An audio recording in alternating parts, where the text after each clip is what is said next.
Hello YouTube ప్రేక్షక మహాశయులారా, అందరూ ఎలా ఉన్నారు? బాగున్నారా? మనమైతే ఇప్పుడు స్క్వాడ్రాన్ డ్రాఫ్ట్ మ్యూజియంకి వచ్చేసాము. మనము ఆల్రెడీ ఎక్స్ప్లోర్ చేస్తున్నాం క్యాజువల్ కార్నెట్‌లో 2 మ్యూజియమ్స్ అయిపోయినాయి. ఇది మూడోదనమాట. చూడని వాళ్ళు ఉంటే వెళ్ళి చెక్ చేయండి అవి కూడా. ఒకదాని మించి ఒకటి అనైతే చెప్పకూడదు. ఇవి ఒక్కొక్కటి ఒక్కొక్క టైప్‌కి సంబంధించింది.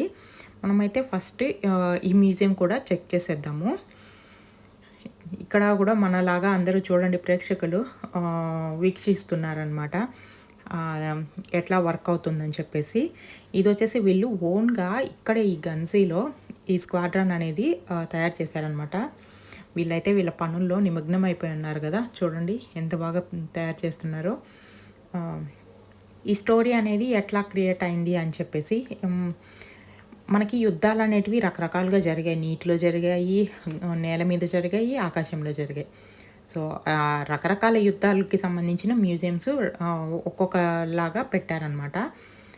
ఇదైతే మనకి ఆకాశంలో యుద్ధాలు తెలిసిందే కదా! అవే ఎక్కువ కదా! వాటి వల్లే బ్లాస్ట్ ఎక్కువ నష్టము అంతా అసలు.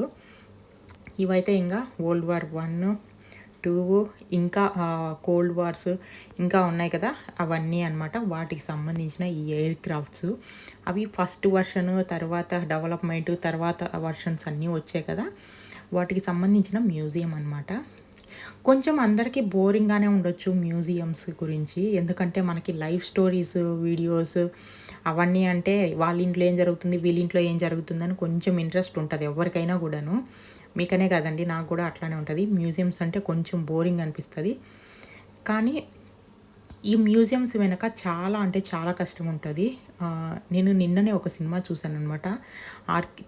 ఆర్కియాలజీ డిపార్ట్మెంట్‌కి సంబంధించిన. నేను ఎక్కువ హిస్టరీ ఇంకా హారర్ మూవీస్ కొంచెం ఇంట్రెస్ట్‌గా చూస్తుంటా. ఆ హిస్టరీ మూవీ చూసినప్పుడు మన భారతదేశం అంటే ఎక్కువ హిస్టారికల్ అంటే ఒక విగ్రహం తీసుకొని, ఆ విగ్రహంకి సంబంధించిన డీటెయిల్స్ కనుక్కోవాలంటే కొన్ని సంవత్సరాలు పడుతుంది.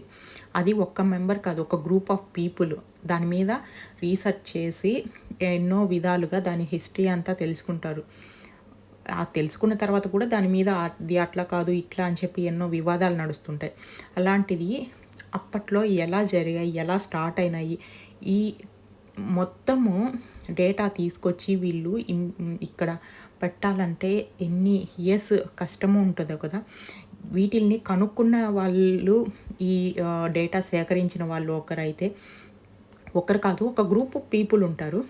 మళ్ళీ వాళ్ళని ఈ మ్యూజియం కట్టడానికి, ఈ మ్యూజియం క్రియేట్ చేయడానికి, ఇవన్నీ ఇట్లా ఇక్కడ పెట్టడానికి ఎంతో కష్టం ఉంటదండి. అంటే నేను ఒక మ్యూజియం గురించే చెప్పట్లేదు. ప్రతి ఒక్కటి చూడండి, అప్పట్లో యుద్ధాలు జరిగాయి కదా! ఆ యుద్ధాలకి సంబంధించిన ఫస్ట్ వరల్డ్ వార్‌లో జరిగిన యూజ్ చేసినవన్నమాట అవన్నీ థింగ్స్. అవన్నీ తీసుకొచ్చి మనకి చూపించడానికి ఒక మ్యూజియం అనేది అది మళ్ళీ పాడైపోకుండా వాటికి సర్టెన్ టెంపరేచర్స్ యూజ్ చేస్తూ అవన్నీ నీట్‌గా పెట్టడం చాలా గ్రేట్ థింగ్స్. ఎక్కడ కూడా ఏది కూడా కనిపించినా కూడా స్టోన్ కూడా వదలకుండా అప్పటి కాలంవి మొత్తం తీసుకొచ్చి చాలా గ్రేట్ థింక్ అండి. నేనైతే దీంట్లో అందరూ అప్రిషియేట్ చేయాల్సిందే. ఇలాంటి మ్యూజియమ్స్ అయితే బోరింగ్ ఉండొచ్చు, కానీ మనకి అప్పట్లో గురించి తెలుసుకోవాలంటే మనకి వేరే వే ఉండదు కదా! మ్యూజియమ్స్ ద్వారానే తెలుసుకుంటాం మ్యాక్సిమము. డేటా అనేది మనం ప్రతిదీ వెళ్ళి రీసెర్చ్ చేయలేము. సో, ఇలాంటి మ్యూజియమ్స్ అప్పుడప్పుడు చూస్తుంటే కొంచెం కొంచెం ఇంట్రెస్ట్ వస్తది. నాకు అంతకు ముందు లేదు. చూడండి, ఇతనైతే కప్‌లో టీ కూడా మిగిలిపోయినాయి, చనిపోయినారు అన్నట్లు క్రియేట్ చేశారు. యుద్ధాలప్పుడు ఎవరు ఏ పొజిషన్‌లో ఉంటారో తెలియదు కదండీ! ప్రజలు నష్టపోతారు. అది వాళ్ళకి తెలియకుండా ప్రాణం పోతుంది. కానీ ప్రాణం పోతుందని తెలిసి కూడా యుద్ధంలో వెళ్ళి పార్టిసిపేట్ చేస్తారు చూడండి. నేవీ వాళ్ళకైతే చాలా గ్రేట్ అండి అసలు. ప్రాణం పోతుందని తెలిసి కూడా యుద్ధాల్లో పాల్గొని వాళ్ళు అసల వాళ్ళ జీవితాన్ని అక్కడ అంకితం చేస్తారంటే వాళ్ళకి సెల్యూట్ చేయాలసలు. అలాంటివి కొన్ని కొన్ని మనం ఇట్లా ఎక్స్‌ప్లోర్ చేసి, ఇట్లా చూసి తెలుసుకోవడం వల్ల మనకి కొన్ని అనేది తెలుస్తాయి. ప్రతి ఒక్క డిపార్ట్‌మెంట్‌కి మనం సెల్యూట్ చేయాలి. ఇక్కడ ఈ డేటా సేకరించిన వాళ్ళది కానీ, అప్పట్లో యుద్ధాలు చేసిన వాళ్ళు కానీ, ప్రతి ఒక్కరండి ఆ ఫ్యామిలీ వాళ్ళ కోసం వాళ్ళ ఫ్యామిలీ సాక్రిఫైసు ఎవ్వరు ఎందులో తక్కువ కాదండి, ప్రతి ఒక్కరు అనమాట. చూడండి, ప్రతి ఒక్కరి కష్టం అనేది మనకి ఇక్కడ కనిపిస్తూ ఉంటుంది. ఎట్లా చెక్ చేస్తున్నారు చూడండి. బాంబ్స్ వదిలేస్తారు కదా స్క్వాడ్స్లో నుంచి, తర్వాత ఎట్లా అవుతుందని చెప్పి, బ్లాస్ట్ అయిందా లేదని చెక్ చేస్తున్నారనమాట. ప్రతిదీ ఆ క్రియేటివిటీ కూడా చాలా గ్రేట్ కదా. దీని గురించి నాకు డేటా కూడా నాకు తెలియదు. నేను అనుకోకుండా వెళ్ళాము, అసలు ఇక్కడ మ్యూజియంస్ ఉన్నాయని కూడా తెలియదు. తర్వాత నేను ఎక్స్ప్లోర్ ఇంతగా చేస్తామని కూడా తెలియదు. మనము ఎక్కడికి వెళ్ళినా ఫొటోస్ తీసుకుంటాము, అది అందరికీ తెలిసిందే, కామన్గా ఉండేది. కానీ నాకు ఫొటోస్ కన్నా నేను వీడియో ఎక్కువ క్యాప్చర్ చేసుకుంటా. ఎక్కడికి వెళ్ళాము తెలుస్తుంది, ఏం చూసాము అనేసి. కొన్ని రోజులకు మర్చిపోతామండి చూసింది కూడా.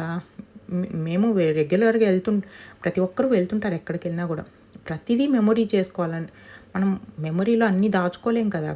కొన్ని అట్లా కొన్ని క్యాప్చర్ చేసి పెట్టుకుంటే అప్పుడప్పుడు బాగుంటాయండి. ఇప్పుడు ఎలాగో ఫోన్స్ ఉన్నాయి మనకి అందుబాటులో, మెమొరీ అట్లా సేవ్ చేసి పెట్టుకోండి ప్రతి ఒక్కరు, చాలా బాగుంటుంది.